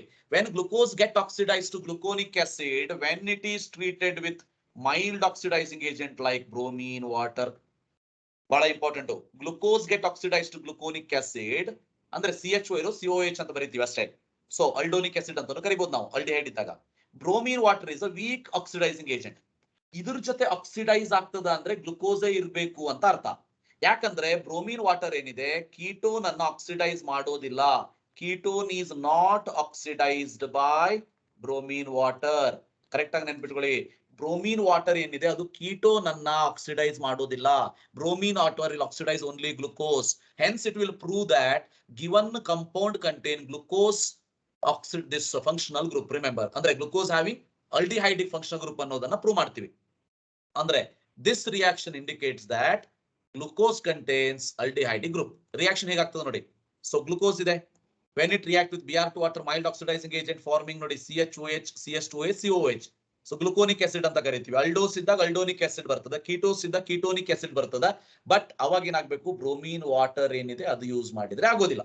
So that presence of aldehyde group is proved like this ನೋಡಿ. ಆಲ್ಡಿಹೈಡ್ ಗ್ರೂಪ್ ಪ್ರೆಸೆನ್ಸ್ ಇದೆ ಅನ್ನೋದು ಗೊತ್ತಾಗಿದ್ದು ನಮಗೆ ಮೈಲ್ಡ್ ಆಕ್ಸಿಡೈಸಿಂಗ್ ಏಜೆಂಟ್ ಅನ್ನ ರಿಯಾಕ್ಟ್ ಮಾಡಿಸಿದಾಗ. ಅಂದ್ರೆ ನಮ್ಗೇನ್ ಮೊದಲು ಗೊತ್ತಾಯ್ತು? ಕಾರ್ಬನ್ 6 ಇದೆ ಅನ್ನೋದು ಗೊತ್ತಾಯ್ತು ಮೊದಲು, ಹೌದಾ? 6 ಕಾರ್ಬನ್ ಆಟಮ್ ಇದೆ, ಚೈನ್ ಇದೆ ಅನ್ನೋದು ಗೊತ್ತಾಯ್ತು. ಎರಡನೇದಾಗಿ ಆಲ್ಡಿಹೈಡ್ ಗ್ರೂಪ್ ಇದೆ ಅನ್ನೋದು ಗೊತ್ತಾಯ್ತು. ಆಲ್ಡಿಹೈಡ್ ಗ್ರೂಪ್ ಇದೆ ಅಂತಂದ್ರೆ ಟರ್ಮಿನಲ್ಲೇ ಇರಬೇಕು, ಐದರ್ ಫಸ್ಟ್ ಇರಬೇಕು ಇಲ್ಲ ಲಾಸ್ಟ್ ಇರಬೇಕು, ಯಾವ್ದಾದ್ರು ಒಂದು ಕಡೆ ಇರ್ತದ. CHO ಇದ್ದಿರೋದಕ್ಕೆ ಆಕ್ಸಿಡೈಸಿಂಗ್ ಏಜೆಂಟ್ ಜೊತೆ ರಿಯಾಕ್ಟ್ ಆಗಿ COOH ಆಯ್ತು, ಅಂದ್ರೆ C⋯OH ಇದೆ ಅಂತ ಗೊತ್ತಾಯ್ತು. ಇಷ್ಟು ಗೊತ್ತಾದ್ಮೇಲೆ ಉಳಿದಿರೋ ಕಾರ್ಬನ್ ಆಟಮ್ ಮೇಲೆ ಏನಿದೆ ಅಂತ ಗೊತ್ತಾಗ್ಬೇಕಲ್ಲ, ಉಳಿದಿರೋ ಕಾರ್ಬನ್ ಆಟಮ್ ಮೇಲೆ ಏನಿದೆ ಅಂತ ಗೊತ್ತಾಗ್ಬೇಕಲ್ಲ. ಸೊ ಅದಕ್ಕಾಗಿ ಏನ್ ಮಾಡ್ತೀವಿ, ಮುಂದಿನ ಒಂದು ರಿಯಾಕ್ಷನ್ ಗೆ ಹೋಗ್ತೀವಿ. Ketones do not oxidise to acids in presence of bromine water, hence it proves that glucose contains aldehyde group. So glucose contains aldehyde group. So next ಏನ್ ಮಾಡ್ತೀವಿ, next we'll move to presence of primary alcoholic group. 5 alcoholic group ಇದೆ ಅನ್ನೋದನ್ನ prove ಮಾಡ್ತೀವಿ. 5 alcoholic group ಇದೆ ಅನ್ನೋದಕ್ಕಿಂತ ಮುಂಚೆ ಒಂದು primary alcoholic group ಇದೆ ಅನ್ನೋದನ್ನ ಪ್ರೂವ್ ಮಾಡ್ಬೇಕಲ್ಲ. ಒಂದು ಪ್ರೈಮರಿ alcoholic group ಇದೆ ಅನ್ನೋದನ್ನ ಪ್ರೂವ್ ಮಾಡ್ಬೇಕು. ಅದಕ್ಕಾಗಿ ಏನ್ ಮಾಡಿದ್ವಿ, we have treated this glucose with, remember, strong oxidizing agent like HNO3. Glucaric acid is going to form. Glucaric acid is going to form. Glucaric acid ಅಂತಂದ್ರೆ structure ನೋಡಿ, glucose ಅನ್ನ ನಾವು ಡೈಲ್ಯೂಟ್ ಕಾನ್ಸಂಟ್ರೇಟ್ HNO3 ಜೊತೆ react ಮಾಡ್ತೀವಿ. ಎರಡು CH2 ಮತ್ತೆ CH2OH ಎರಡೂ ಕೂಡ ಕಾರ್ಬಾಕ್ಸಿಲಿಕ್ ಆಸಿಡ್ ಕನ್ವರ್ಟ್ ಆಗ್ತದೆ. Very important. So concentrated HNO3 ಏನಿದೆ, this will not oxidise secondary alcohol. Secondary alcohol ಅನ್ನ ಆಕ್ಸಿಡೈಸ್ ಮಾಡೋದಿಲ್ಲ, ಪ್ರೈಮರಿ ಆಲ್ಕೋಹಾಲ್ ಅನ್ನ ಆಕ್ಸಿಡೈಸ್ ಮಾಡ್ತದ, ಮತ್ತೆ CHO ಅನ್ನ ಆಕ್ಸಿಡೈಸ್ ಮಾಡ್ತದ. ಅಂದ್ರೆ ಏನ್ ಗೊತ್ತಾಯ್ತು ಅಂದ್ರೆ CHO ಇದೆ ಅಂತ ಆಲ್ರೆಡಿ ಗೊತ್ತಾಗಿತ್ತು, ಪ್ರೈಮರಿ ಗ್ರೂಪ್ ಇದು ಅನ್ನೋದು ಇದರಿಂದ ಗೊತ್ತಾಯ್ತು, ಪ್ರೈಮರಿ ಗ್ರೂಪ್ ಇದೆ ಅನ್ನೋದು ಗೊತ್ತಾಯ್ತು. ಅಂದ್ರೆ ಇರೋ 6 ಕಾರ್ಬನ್ ಆಟಮ್ ಅಲ್ಲಿ ಪ್ರೈಮರಿ ಅಂದ್ಮೇಲೆ ಟರ್ಮಿನಲ್ ಇರ್ಬೇಕಾ, ಟರ್ಮಿನಲ್ ಅಲ್ಲಿ ಒಂದು ಪ್ರೈಮರಿ ಇರ್ಬೇಕು. ಸೊ ಫಸ್ಟ್ ಕಾರ್ಬನ್ ಅಲ್ಲಿ CHO ಇರ್ಬೇಕು, ಇನ್ನು ಉಳಿದಿದ್ದ 4 ಕಾರ್ಬನ್ ಒಳಗೆ ಏನ್ ಇರ್ಬೇಕು ಅನ್ನೋದನ್ನ ಪ್ರೂವ್ ಮಾಡ್ಬೇಕು ನಾವೀಗ. Okay, so primary alcoholic group ಇದೆ ಅಂತ ಗೊತ್ತಾಗಿದ್ದು ಇನ್ ದಿಸ್ ಪರ್ಟಿಕ್ಯುಲರ್ ಕೇಸ್. ರಿಮೆಂಬರ್, ಈ ಗ್ಲುಕಾರಿಕ್ ಆಸಿಡ್ ಏನಿದೆ ಇದು ನಾವು ಸ್ಯಾಕರಿಕ್ ಆಸಿಡ್ ಅಂತಾನು ಕರಿತೀವಿ, ಸ್ಯಾಕರಿಕ್ ಆಸಿಡ್ ಅಂತಾನು ಕರಿತೀವಿ. ಅಲ್ಡೋಸ್ ಇರೋದಕ್ಕೆ ಅಲ್ಡಾರಿಕ್ ಆಸಿಡ್ ಅಂತಾನು ಕರಿಬಹುದು. So it will indicates presence of primary alcoholic group and glucaric acid is same as that of saccharic acid. Saccharic acid ಅಂತ ನಾವು ಕರಿತೀವಿ. ಈಗ ನಾವು ಕೀಟೋನಿಕ್ ಗ್ರೂಪ್ ಇದೆ ಅಂತ ಗೊತ್ತಾಯ್ತು, ಅಲ್ಡಿಹೈಡ್ ಇದೆ ಅಂತ ಗೊತ್ತಾಯ್ತು, ಆಲ್ಕೋಹಾಲಿಕ್ ಇದೆ ಅಂತ ಗೊತ್ತಾಯ್ತು, ಪ್ರೈಮರಿ ಆಲ್ಕೋಹಾಲಿಕ್. ಈಗ ರಿಮೈನಿಂಗ್ ಕಾರ್ಬನ್ ಮೇಲೆ ಏನಿದೆ ಅನ್ನೋದನ್ನ ಕ್ಯಾಲ್ಕುಲೇಟ್ ಮಾಡ್ಬೇಕಲ್ಲ. ಅದಕ್ಕಾಗಿ ಏನ್ ಮಾಡ್ತೀವಿ, so in this particular case remember, so acetylation of glucose ಅನ್ನ ಕ್ಯಾರಿ ಔಟ್ ಮಾಡ್ತೀವಿ. Acetylation of glucose is carried out in presence of acetic anhydride. Remember, acetic anhydride gives glucose pentacetate. So ನಮಗೇನ್ ಗೊತ್ತಿದೆ, acetylation ಮಾಡಿದಾಗ acetylation will convert that alcoholic group into acetate ion. Alcoholic group ಇರೋದನ್ನ acetate ion ಆಗಿ convert ಮಾಡ್ತದ. ನಮಗಿಲ್ಲಿ glucose ಪೆಂಟಾ hesitate ಬರ್ತದ ಅಂದ್ರೆ ಪೆಂಟಾ OH group ಇರಬೇಕು ಅಂತ ಅರ್ಥ, ಹೌದಾ? ಅಂದ್ರೆ 5OH ಗ್ರೂಪ್ ಇರಬೇಕು ಅಂತ ಅರ್ಥ, ಹೌದಾ? So because of that reason, remember, when this glucose treated with acetic anhydride, AC2 ಅಂದ್ರೇನು? AC ಅಂದ್ರೆ CH3CO ಗ್ರೂಪ್ ಅಂತ ಅರ್ಥ. CH3CO ಗ್ರೂಪ್ 2 ಇದೆ, ಹೌದಾ? ಅಸಿಟಿಕ್ ಆನ್ಹೈಡ್ರೈಡ್ ಒಳಗೆ, ಅದಕ್ಕಾಗಿ AC2. O ಅಂದ್ರೆ ಸೆಂಟ್ರಲ್ ಆಕ್ಸಿಜನ್ ಲೈಕ್ ದಿಸ್, ಇದನ್ನ ನಾವು AC2 ಅಂತಾನು ಕರಿಬಹುದು. ಇನ್ ಪ್ರೆಸೆನ್ಸ್ ಆಫ್ ಪಿರಿಡಿನ್ ರಿಯಾಕ್ಟ್ ಮಾಡಿದಾಗ ಪ್ರಾಡಕ್ಟ್ ನೋಡ್ರಿ, CHOAC ಏನಾಗ್ತದೆ ಇಲ್ಲಿ, ಈ H from the OH will break this molecule like this. Remember, break this molecule like this so that OCOCH3 ಬರ್ತದೆ, ಹೌದಾ? CH3COO ಜೊತೆ H ಸೇರ್ಕೊಂಡು ಅಸಿಟಿಕ್ ಆಸಿಡ್ ಆಗ್ತದ ನೋಡಿ. 5 ಅಸಿಟಿಕ್ ಆಸಿಡ್ ಮಾಲಿಕ್ಯೂಲ್ ಆಯ್ತು. 5 ಅಸಿಟಿಕ್ ಆಸಿಡ್ ಮಾಲಿಕ್ಯೂಲ್ ಆಯ್ತು ಅಂದ್ರೆ 5 ಎಸಿಟೇಟ್ ಫಾರ್ಮ್ ಆಯ್ತು ಅಂತ ಅರ್ಥ. 5 ಅಂದ್ರೆ ಗ್ಲುಕೋಸ್ ಪೆಂಟಾ ಎಸಿಟೇಟ್ ಇಸ್ ಫಾರ್ಮ್ಡ್ ಅಂತ ಮೀನಿಂಗ್. ಪೆಂಟಾ ಎಸಿಟೇಟ್ ಫಾರ್ಮ್ ಆಗಿದೆ ಅಂದ್ರೆ ಏನನ್ನ ಇಂಡಿಕೇಟ್ ಮಾಡ್ತದೆ ಇದು? ಪ್ರೆಸೆನ್ಸ್ ಆಫ್ 5OH ಗ್ರೂಪ್ ಅನ್ನೋದನ್ನ ಇಂಡಿಕೇಟ್ ಮಾಡ್ತದೆ. ಪ್ರೆಸೆನ್ಸ್ ಆಫ್ 5OH ಗ್ರೂಪ್ ಅನ್ನೋದನ್ನ ಇಂಡಿಕೇಟ್ ಮಾಡ್ತದೆ. ಸೊ ನೋಡಿ, ಪೆಂಟಾ ಎಸಿಟೇಟ್ ಆಫ್ ಗ್ಲುಕೋಸ್. AC2 ಅಂದ್ರೆ ನೋಡಿ ಅಸಿಟಿಕ್ ಆನ್ಹೈಡ್ರೈಡ್, ಹೌದಾ? AC ಅಂದ್ರೆ acetyl group. Acetyl group is given like this. ಇದನ್ನ ನಾವು ಅಸಿಟಿಕ್ ಆನ್ಹೈಡ್ರೈಡ್ ಅಂತ ಕರಿತೀವಿ. ಸೊ ಪೆಂಟಾ ಎಸಿಟೇಟ್ ಫಾರ್ಮ್ ಆಯ್ತು ಅಂದ್ರೆ 5OH groups are present in the molecule ಅನ್ನೋದು ಪ್ರೂವ್ ಆಯ್ತು.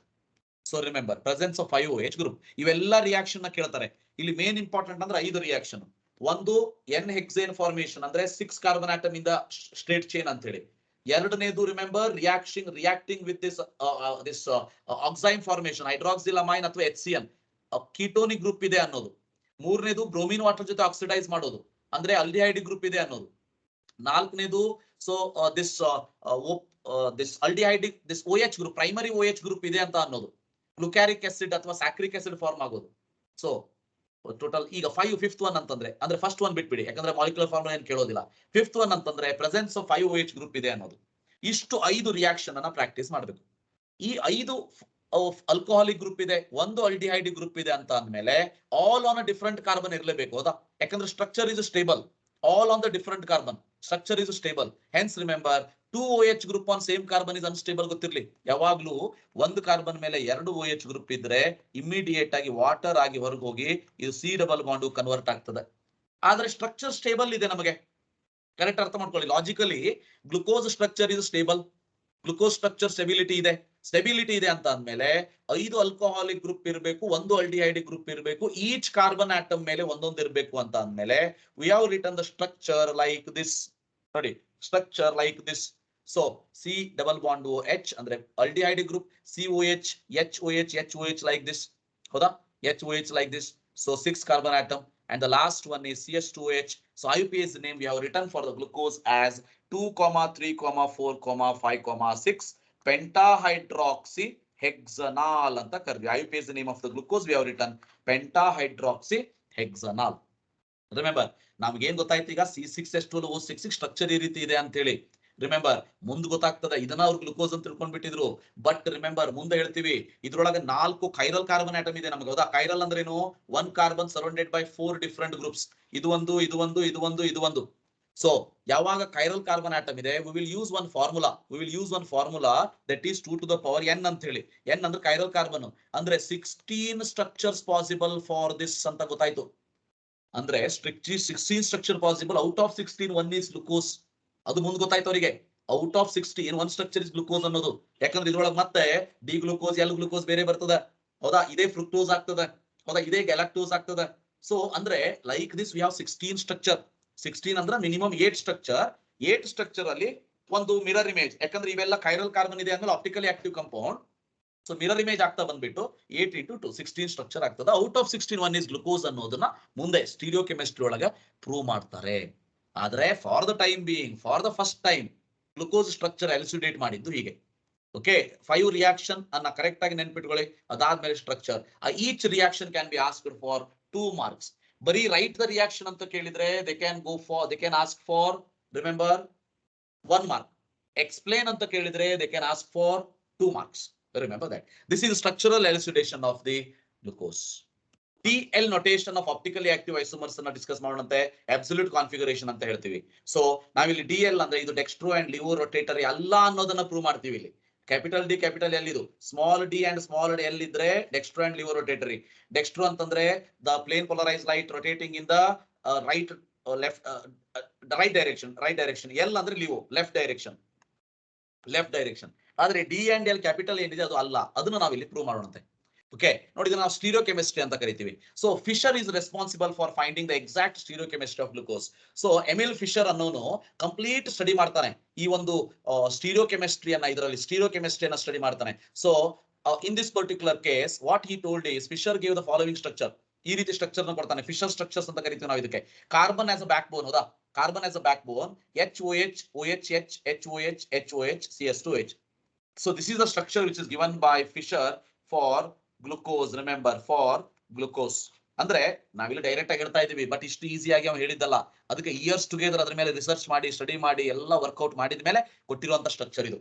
So here in this case you can see there are 4 star ಅಂದ್ರೆ 4 chiral carbon ಇದೆ ಇದರಲ್ಲಿ. There are 4 carbons which are chiral in nature. ಹೌದಾ? Carbon attached 4 different groups or atom, we call it as chiral ಅಂತ ಕರಿತೀವಿ ಈ case ಒಳಗೆ. So 4 chiral carbon ಇದೆ ಅಂತಂದ್ರೆ 2n ಫಾರ್ಮುಲಾ ಪ್ರಕಾರ 16 possible configuration exist. 16 possible configuration ಇದೆ.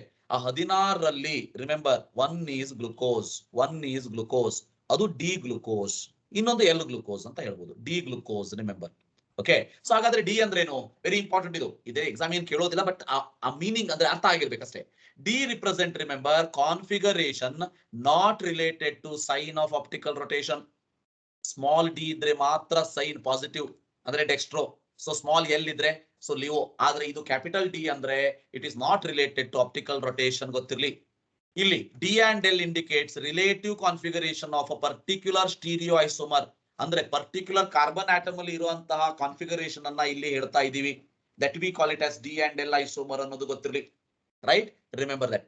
So in this case it is done by choosing simplest carbohydrate glyceraldehyde. ಒಂದು simplest carbohydrate ಗ್ಲಿಸರಾಲ್ಡಿಹೈಡ್ ತಗೊಂಡು ಎಕ್ಸಾಂಪಲ್ ಅನ್ನ ಎಕ್ಸ್ಪ್ಲೇನ್ ಮಾಡ್ತೀವಿ. ನೋಡಿ, glyceraldehyde is having the formula like this: CHO, CHOH, CS2H. Okay, so ಇದರಲ್ಲಿ ಇದು chiral carbon atom. ಹೌದಾ? Chiral carbon atom ಇದೆ. ಇಲ್ಲೊಂದು ರೈಟ್ ಸ್ಟಾರ್ ಹಾಕಿದಾರೆ ಅಂತಂದ್ರೆ ಈಗ in this particular case remember how we will explain this as D and L. Correct ಅರ್ಥ ಮಾಡ್ಕೊಳ್ಳಿ.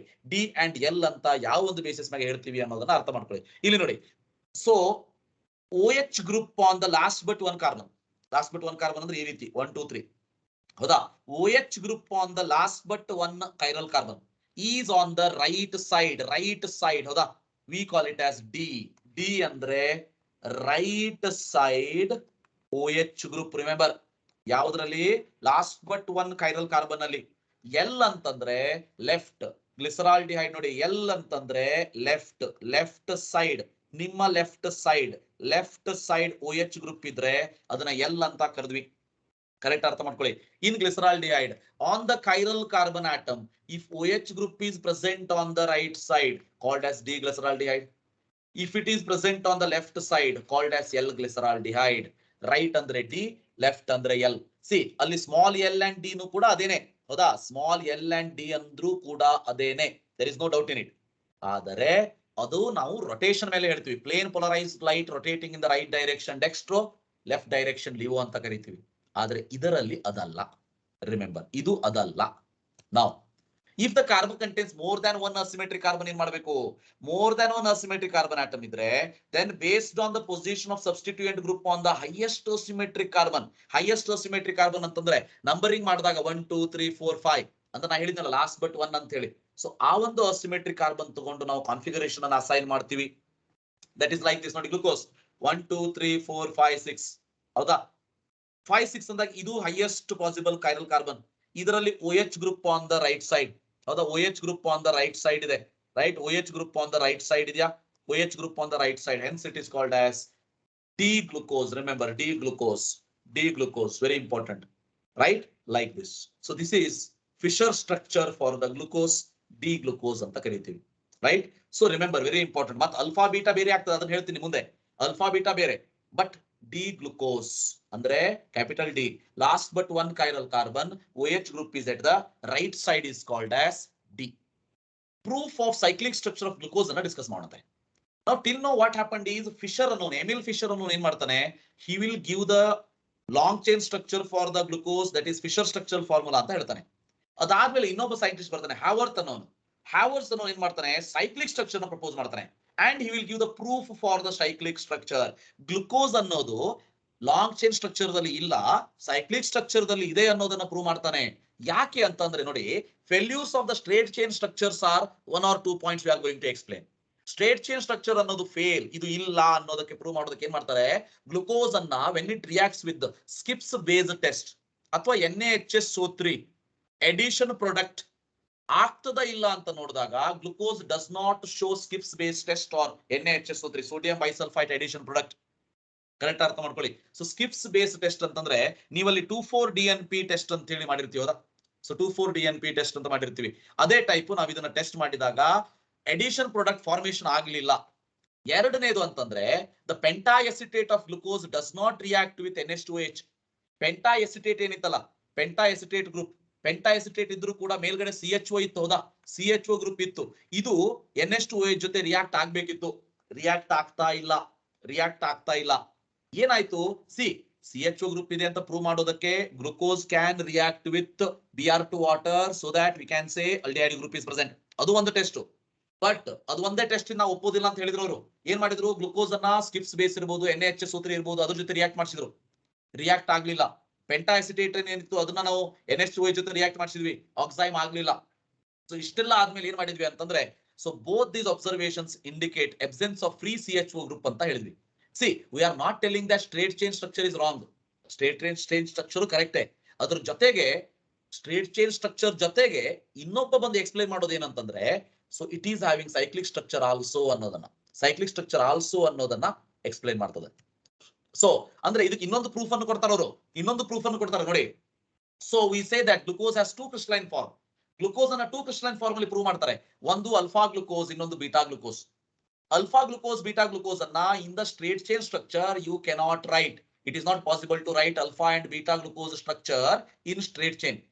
But ಗ್ಲುಕೋಸ್ ಅನ್ನೋದು ಎರಡು ಕ್ರಿಸ್ಟಲೈನ್ ಫಾರ್ಮ್ ಅಲ್ಲಿ ಇದೆ ಅಂದಾಗ ಇವೆಲ್ಲ ಏನಾಗ್ತದೆ, ಈ ಗ್ಲುಕೋಸ್ ಅನ್ನೋದ್ರ ಬಗ್ಗೆ ಒಬ್ಬ ಸ್ಟಡಿ ಮಾಡ್ತಾನೆ ಸ್ಟ್ರೇಟ್ ಚೈನ್ ಬಗ್ಗೆ, ಇನ್ನೊಬ್ಬ ಏನು ಮಾಡ್ತಾನೆ, ಇದನ್ನ ನಾವು ರಿಸರ್ಚ್ ಅಂತ ಕರಿತೀವಿ. ಯಾರೋ ಏನೋ ಒಂದು ಮಾಡಿರ್ತಾರೆ, ಅದರ ಬೇರೆ ಟೈಪ್ ಏನಾದ್ರು ಪಾಸಿಬಿಲಿಟಿ ಇದೆಯಾ ಅನ್ನೋದು. ಅಂದ್ರೆ ಇಬ್ರು ರಾಂಗ್ ಅಥವಾ ಇಬ್ರು ಕರೆಕ್ಟ್ ಅಂತನೂ ಅಲ್ಲ, ಅದು ಪಾಸಿಬಿಲಿಟಿ ಇದೆ, ಇದು ಪಾಸಿಬಿಲಿಟಿ ಇದೆ ಅಂತ ಹೇಳಿ ಎಕ್ಸೆಪ್ಟ್ ಮಾಡ್ಕೊಳ್ತೀವಿ. ನೆಕ್ಸ್ಟ್ ಸೊ ಅಲ್ಫಾ ಗ್ಲುಕೋಸ್ ಅಂತ ಹೇಳ್ತೀವಿ. ಸೊ ಅಲ್ಫಾ ಗ್ಲುಕೋಸ್ಗೆ ಮೆಲ್ಟಿಂಗ್ ಪಾಯಿಂಟ್ ನೋಡಿ 419 ಕೆಲ್ವಿನ್ ಇದೆ, ಬೀಟಾ ಗ್ಲುಕೋಸ್ಗೆ ಮೆಲ್ಟಿಂಗ್ ಪಾಯಿಂಟ್ 423 ಕೆಲ್ವಿನ್ ಇದೆ. ಅಂತ ಡಿಫರೆನ್ಸ್ ಏನಿಲ್ಲ. ಬಟ್ ಪ್ರಿಪರೇಷನ್ ಹೇಗೆ ಮಾಡ್ತೀವಿ ನೋಡಿ, crystallisation of the concentrated solution of glucose at 303 kelvin and crystallization of hot and saturated aqueous solution of glucose at 371 kelvin. ಅಂದ್ರೆ preparation of ಎರಡು method ಬೇರೆ. ಇದೇನು ನಮಗೆ ಸಿಲೆಬಸ್ ಸಿಗಿಲ್ಲ, they will not ask, don't worry about that. So ಎರಡು preparation ಬೇರೆ. So ಇದು 30 degree Celsius, ಹೌದಾ, 303 ಅಂದ್ರೆ ಇದು ಆಲ್ಮೋಸ್ಟ್ 98 ಡಿಗ್ರಿ ಸೆಲ್ಸಿಯಸ್. ಅಂದ್ರೆ ಇದು ರೂಮ್ ಟೆಂಪರೇಚರ್ ದಲ್ಲಿ ಫಾರ್ಮೇಶನ್ ಆಯ್ತು, ಬಟ್ ಇದು ಬಾಯ್ಲಿಂಗ್ ಪಾಯಿಂಟ್ ಆಫ್ ವಾಟರ್, ಹೌದಾ, ಆ ಟೆಂಪರೇಚರ್ ದಲ್ಲಿ ಫಾರ್ಮೇಶನ್ ಆಯ್ತು. ಸೊ ಇವೆರಡು ಸ್ಟ್ರಕ್ಚರ್ ಇದೆ ಅನ್ನೋದನ್ನ ಪ್ರೂವ್ ಮಾಡಿದ್ಮೇಲೆ, so they have explain that this behaviour could not be explain by open chain of glucose. ನೋಡಿ, ಓಪನ್ ಚೈನ್ ಸ್ಟ್ರಕ್ಚರ್ ತಗೊಂಡು ಇದನ್ನ ಎಕ್ಸ್ಪ್ಲೇನ್ ಮಾಡೋದಕ್ಕೆ ಸಾಧ್ಯ ಇಲ್ಲ ಅನ್ನೋದಾಯ್ತು. ರಿಮೆಂಬರ್, ಅಂದ್ರೆ ಇನ್ this case remember, open chain structure ಇದೆ ಅನ್ನೋದಕ್ಕೂ ಪ್ರೂಫ್ ಇದೆ ನಮಗೆ, ಓಪನ್ ಚೈನ್ ಸ್ಟ್ರಕ್ಚರ್ ಇಲ್ಲ ಅನ್ನೋದಕ್ಕೂ ಪ್ರೂಫ್ ಇತ್ತು. ಅದಕ್ಕಾಗಿ ಓಪನ್ ಚೈನ್ ಸ್ಟ್ರಕ್ಚರ್ ಇದೆ ಅನ್ನೋರು ಆ ಸ್ಟ್ರಕ್ಚರ್ ಹಾಕಿದ್ರು, ಇಲ್ಲ ಅನ್ನೋರು ಪ್ರೂವ್ ಮಾಡಿ ಈ ಸ್ಟ್ರಕ್ಚರ್ ನ ಡ್ರಾ ಮಾಡೋದನ್ನ ಹೇಗೆ ಕೊಡ್ತಾರೆ. ವೆರಿ ಸಿಂಪಲ್, ಇದನ್ನ ಕರೆಕ್ಟ್ ಅರ್ಥ ಮಾಡ್ಕೊಳ್ಳಿ. Let us first draw the straight chain structure in the centre. First centre ದಲ್ಲಿ ಒಂದು ಸ್ಟ್ರಕ್ಚರ್ ಡ್ರಾ ಮಾಡ್ತೀನಿ. ಅದಾದ್ಮೇಲೆ ಅಲ್ಫಾ ಗ್ಲುಕೋಸ್ ಅಂದ್ರೆ ರೈಟ್ ಸೈಡ್ OH ಗ್ರೂಪ್ ಇರಬೇಕು, ಬೀಟಾ ಅಂದ್ರೆ ಲೆಫ್ಟ್ ಸೈಡ್ OH ಗ್ರೂಪ್ ಇರಬೇಕು. ನೋಡಿ, ಇದು ರೈಟ್ ಅಂಡ್ ಲೆಫ್ಟ್ ಎಲ್ಲಿ ಇರಬೇಕು, ಫಸ್ಟ್ ಕಾರ್ಬನ್ ಆಟಮ್ ಮೇಲೆ ಇರಬೇಕು. ರಿಮೆಂಬರ್, ಫಸ್ಟ್ ಕಾರ್ಬನ್ ಆಟಮ್ ಮೇಲೆ ಇರಬೇಕು, that is very important. Correct ಆಗಿ ನೋಡಿ, ಫಸ್ಟ್ ಗ್ಲುಕೋಸ್ ಸ್ಟ್ರಕ್ಚರ್ ಹಾಕಿದ್ವಿ, ಹೌದಾ, CHOH HOH OHH HOH CHO, ಇಲ್ಲಿ CH2H. Now remember, in this particular case, free aldehyde group illa andaga what we have shown is cyclic structure. So cyclic structure ನೋಡಿ, ಈ OH group ಏನಿದೆ ಇದು ಈ CHO group ಜೊತೆ react ಆಗಿ you are going to get the two structure like this alpha glucose and beta glucose. Remember, alpha glucose and beta glucose in this particular case. So ಇಲ್ಲಿ ನೋಡಿ very important. First ಇಲ್ಲಿ ನಿಮಗೆ this glucose structure ಅನ್ನ draw ಮಾಡ್ತೀನಿ. Okay, glucose structure ಹೇಗಿತ್ತು ಅನ್ನೋದು ಒಂದ್ಸಲ ನೆನ್ಪು ಮಾಡ್ಕೊಳ್ಳಿ. CHO ಇತ್ತಾ, CHOH ಅಂದ್ರೂ ಕೂಡ ಈ ರೀತಿ ಡ್ರಾ ಮಾಡೋಣಂತೆ. ಓಕೆ, ಅಂದ್ರೆ ನಮ್ಗೆ ಅರ್ಥ ಮಾಡ್ಕೊಳ್ಳೋದಕ್ಕೆ ಈಸಿ ಆಗ್ತದೆ. ಇದರಲ್ಲಿ CH2H ಇತ್ತು, H H OH H, ಒಂದ್ ಕಡೆ OH ಇದ್ರೆ ಇನ್ನೊಂದ್ ಕಡೆ H ಹಾಕಿ, OH OH. ಈಗ ನೋಡಿ, CH2H ಅನ್ನ ಹಾಗೆ ಡ್ರಾ ಮಾಡಿದೀವಿ. ಏನಾಯ್ತು, ಈ OH ಅನ್ನ ಇದ್ರ ಜೊತೆ ರಿಯಾಕ್ಟ್ ಮಾಡಿಸಿವಿ, ಅಂದ್ರೆ ಸೈಕ್ಲಿಕ್ ಸ್ಟ್ರಕ್ಚರ್ ಈ ರೀತಿ ಫಾರ್ಮ್ ಆಗಿದೆ ಅಂತ ಹೇಳಿ. ಅವಾಗ ಏನಾಗ್ತದೆ, ಈ H ನೋಡಿ ಹಾಗೆ ಇದೆ, ಹೌದಾ, ಕರೆಕ್ಟ್ ನೋಡಿ, EH OH H OH ಹಾಗೆ ಇದೆ, ಹೌದಾ, ಈ OH H ಹಾಗೆ ಇದೆ, ಕರೆಕ್ಟ್ ನೋಡಿ, ಹಾಗೆ ಇದೆ, ಎಲ್ಲದೂ ಹಾಗೆ ಇದೆ. ಅಂದ್ರೆ first second carbon to the fifth sixth carbon same, but first carbon ಮಾತ್ರ ಯಾವ ರೀತಿ ಬರಿಬೇಕು ಅಂದ್ರೆ, ಇದು ನೋಡಿ, ಈ H ಹೋಗಿ ಇದ್ರ ಜೊತೆ ರಿಯಾಕ್ಟ್ ಆದಾಗ ಈ H ಏನಿದೆಯಲ್ಲ, O ಡಬಲ್ ಬಾಂಡ್ O ಜೊತೆ ಸೇರಿ ಒಂದು OH ಆಗ್ತದ, ಇನ್ನೊಂದು H ಆಗ್ತದ. ಎಲ್ಲೂ ಕೂಡ ಲಾಸ್ ಆಗಿಲ್ಲ ಇದು. ನೋಡಿ, OH ಇರೋದನ್ನ ಆಕ್ಸಿಜನ್ ಈ ರೀತಿ ಬರಿತೀವಿ. ಇಲ್ಲಿ ಬಂದಾಗ ಇದು ಫಸ್ಟ್ ಕಾರ್ಬನ್, ಇದು ಕಾರ್ಬನ್ ಆಟಮ್ ಅಲ್ಲ, ಇದು ಫಸ್ಟ್ ಕಾರ್ಬನ್. ಒಂದ್ ಕಡೆ OH, ಒಂದ್ ಕಡೆ H, ಒಂದ್ ಕಡೆ OH, ಒಂದ್ ಕಡೆ H. ಅಲ್ಫಾ ಅಂತಂದ್ರೆ ಫಸ್ಟ್ ಕಾರ್ಬನ್ ಆಟಮ್ ಮೇಲೆ OH group on the right side, H group on the left side. Yes, in this particular case, here you can see, ಇದು ಅಲ್ಫಾ ಗ್ಲುಕೋಸ್, ಹೌದಾ. ಅಲ್ಫಾ ಅಂತಂದ್ರೆ OH group is on the right side, first carbon atom, right. So alpha and beta is differentiated in this case, remember, based on the first carbon atom. OH group is on the right side, alpha glucose anta karidvi, and OH group is on the right left side, remember, that is called as beta glucose, and this we call it as anomers. Correct artha ಮಾಡ್ಕೊಳ್ಳಿ, anomers ಅಂತ ಹೇಳ್ತೀವಿ, anomers. Okay, anomers ಅಂದ್ರೆ anomeric carbon ಅಂದ್ರೆ first carbon, anomeric carbon ಅಂತಂದ್ರೆ first carbon, remember, first carbon. So anomers will have configuration difference in the first carbon. D and L will have a configuration difference in the fifth carbon. Epimers ಅಂದ್ರೆ ಬೇರೆ ಹೇಳ್ತೀನಿ ಮುಂದೆ, 2 3 4 5 ಅಲ್ಲಿ ಏನಾದ್ರು change ಇದ್ರೆ epimers ಅಂತ ಕರಿತೀವಿ. So that we'll discuss later. So anomeric carbon ಅಂತ ಕರಿತೀವಿ in this particular case. And these two form ಏನಿದೆಯಲ್ಲ, these two alpha and beta forms are in the equilibrium. They exist equilibrium and which can be interconvertible. ಅನ್ನೋದು ಗೊತ್ತಿರಲಿ, right? Which can be interconvertible. So ಇಲ್ಲಿ ನೋಡಿ, in this particular case, in glucose, the alcoholic OH group on the fifth carbon atom attacks the carbonyl carbon, forms a cyclic. ಆ structure ನಾವು hemiacetal structure ಅಂತ ಕರಿತೀವಿ. Hemiacetal structure form like this. So glucose form a 6-membered ring in which OH at C5 involved in the ring formation. This explains that absence of CHO group and form 2 cyclic structure which are in equilibrium. That is like this. So it is D plus glucose.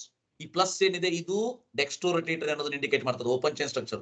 So the 6th carbon 5th carbon ಏನಿದೆ OH will attack on this carbonyl carbon so that it is forming OH group was on the left side called as beta carbon, right side is called as alpha carbon. This we call it as cyclic structure. Remember, this we call it as cyclic structure of the glucose. So ಇದನ್ನು ನಾವು hemiacetal structure ಅಂತ ಕರಿತೀವಿ. Hemiacetal structure ಅಂತಂದ್ರೆ remember carbon forming COR ನೆನ್ಪು ಮಾಡ್ಕೊಳ್ಳಿ. So in case of the alcoholic this aldehydic chapter discuss ಮಾಡಿದ್ವಿ ಹೌದಾ. COR ಇದ್ರೆ ಹೆಮಿಅಸಿಟಾಲ್ ಅಂತ ಕರೆದ್ವಿ, ಎರಡೂ ಕಡೆ OR ಇತ್ತಂದ್ರೆ ಎಸಿಟಾಲ್ ಅಂತ ಕರೆದಿದ್ವಿ ಹೌದಾ. OR ಅಡಿಷನ್ ಆಫ್ ಆಲ್ಕೋಹಾಲ್ ದಲ್ಲಿ ಡಿಸ್ಕಸ್ ಮಾಡಿದ್ವಿ ಹೌದಾ. So try HCl in presence of it will react like this ಅಂತ ಹೇಳಿ ರೈಟ್. ಸೊ OR ಟೈಪ್ ಇದೆ ಹೌದಾ, ಇಲ್ಲಿ ನೋಡಿ OR ಟೈಪ್ ಇದೆ, ಅದಕ್ಕಾಗಿ ನಾವು ಇದನ್ನ ಏನಂತ ಕರಿತೀವಿ. So we will call it as remember in this particular case as hemiacetal ಅಂತ ಕರಿತೀವಿ. ಎರಡೂ ಕಡೆ OR ಗ್ರೂಪ್ ಇಲ್ಲ, ಹಾಗಾಗಿ ಹೆಮಿಅಸಿಟಾಲ್ ಅಂತ ಕರೆದ್ವಿ. ಇಲ್ಲಿ ನೋಡಿ, while ring formation generally 5 to 6 membered rings are favored. 5 membered rings and 6 membered rings are favored. Let us focus on the C1. ನೋಡಿ C1, the oxygen on C5 will attack on C1 and will form 6 membered ring like this. ಹೌದಾ, this is C1. ಹೌದಾ, C1 ಮೇಲೆ C5 attack ಆದಾಗ you are going to form a 6 membered ring like this. Correct ಆಗಿ ನೋಡಿ, 6 membered ring you are going to form. ಹೌದಾ, ಯಾಕಂದ್ರೆ in this particular case you can see 1 2 3 4 5 oxygen ಒಂದು. So 6 membered ring you are going to get. So configuration of C in CHO is sp2. ಹೌದಾ, sp2 hybridized while hemiacetal it become sp3. ನೋಡಿ, ಮೊದಲು sp2 ಇತ್ತು, ಈಗ ನೋಡಿ sp3 convert ಆಗ್ತದ. sp3 convert ಆಗ್ತದ ಅಂದ್ರೆ ಸೈಕ್ಲಿಕ್ ಸ್ಟ್ರಕ್ಚರ್ ಆದಾಗ sp3 conversion will be there in this particular case right. So ಅದನ್ನ ನಾವು ಫಸ್ಟ್ ಕಾರ್ಬನ್ ಗ್ರೂಪ್ ಅಲ್ಲಿ ಚೇಂಜ್ ಇರೋದಕ್ಕೆ ಆನೋಮರ್ಸ್ ಅಂತ ಕರೆದ್ವಿ. ಅದನ್ನ ನಾವು ಇಲ್ಲಿ ಸಪರೇಟ್ ಆಗಿ ಹೇಳ್ತೀವಿ ನೋಡಿ. sp2 carbon is susceptible to attack from 2 sides. ನಮ್ಗೆ ಗೊತ್ತಿದೆ sp2 carbon ಏನಿದೆ that can attack from 2 sides above and below. ಯಾಕಂದ್ರೆ sp2 carbon is having a planar structure ಹೌದಾ. because of that 2 structures are possible, alpha and beta. So if it attacks on this particular case, remember when it attacks on the right side alpha is possible, left side beta is possible. If it is from the right side nodi alpha is possible, OH group is on the right side hauda. So beta is possible, beta idu alpha idu beta is possible when it attacks from the left side. So OH group will come this side and H will come this side. So very important, remember that. So ಇದನ್ನ exam ಗೆ ಕೇಳೋದಿಲ್ಲ, but ಈ structure ಅನ್ನ practice ಮಾಡಿ. ಇದನ್ನ ನಾವು ಮುಂದೆ Haworth structure ಆಗಿ ಕನ್ವರ್ಟ್ ಮಾಡ್ತೀವಿ, that will see later. So before that anomers ಅಂದ್ರೆ ಏನು?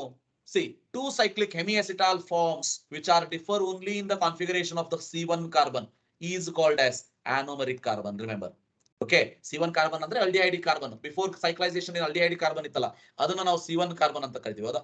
ಸೊ ಅದಕ್ಕಾಗಿ ಇದು ನಥಿಂಗ್ ಬಟ್ ಐಸೋಮರ್ ಹೌದಾ. This is nothing but isomer having same structure molecular formula. ಅದಕ್ಕೆ these isomers are called as alpha beta form which are called as anomers. ಈ isomers ಅನ್ನ ನಾವು ಆನೋಮರ್ಸ್ ಅಂತ ಕರಿತೀವಿ. So this isomers are called as anomers. ಇದ್ರ ಜೊತೆಗೆ ಮುಂದೆ ಎಪಿಮರ್ಸ್ ಅಂತ ಬರ್ತದೆ, that will discuss. Okay, so anomers ಅಂದ್ರೆ C1 carbon ನಲ್ಲಿ OH ಮತ್ತೆ H, OH group is on the right side alpha, left side beta. This is called as anomers. Right? Very important. Okay, ಇದಿಷ್ಟು ಇವತ್ತಿನ ಕ್ಲಾಸ್. ಮುಂದಿನ ಕ್ಲಾಸಲ್ಲಿ ಮತ್ತೆ ಭೇಟಿಯಾಗೋಣ. Thank you. Have a nice day.